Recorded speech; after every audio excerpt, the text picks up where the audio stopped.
day 28, 3 miles a day for 31 days. And today on my run, I was really just talking to myself about goals, accomplishments, and just, you know what? One of the things I struggle with is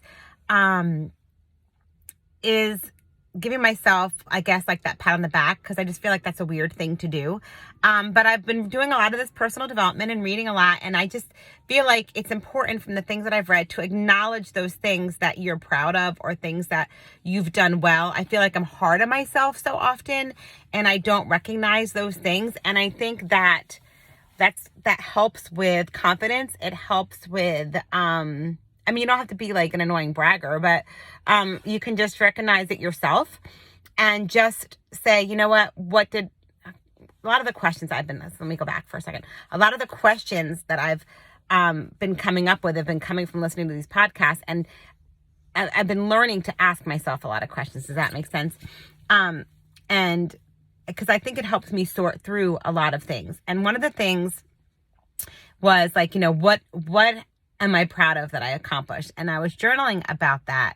And I'm really proud that I've gotten better communication with my kids, better communication with my husband. One of the things I'm really proud of this year is being able to set boundaries for myself, healthy boundaries.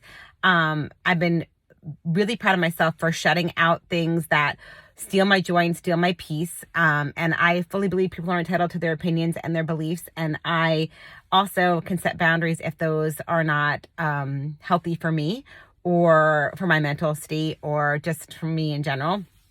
And it's okay for me to say that. So I'm really proud that I've done that. It's funny that it's taken me like 50 something years to figure that out.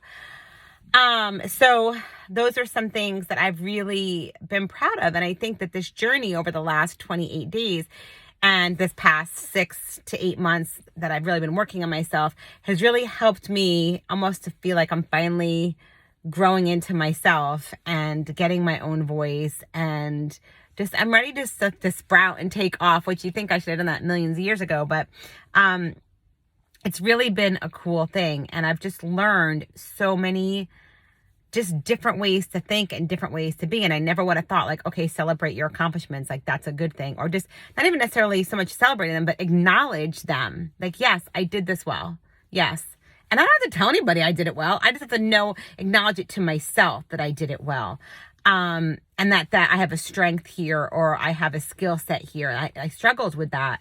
And so finding those things that you can really appreciate about yourself, that you really like about yourself, and drawing them out and identifying them, I think it's really helping the way I talk to myself. And it also, the more confidence I have and the more I feel good about myself, the better I am to other people because I'm in a good space, right? So I feel like you can't, like that old saying is, you can't fill an empty, you can't fill from an empty cup. So I can't be a blessing to you if I'm not okay within myself. So it's definitely a way for me to become a better person to other people if I become a better person to me. I don't know if any of that makes sense at all, but that's what I came up with today on my run. Couple of days left. I'm really enjoying the journey. And if you get anything from it, please let me know.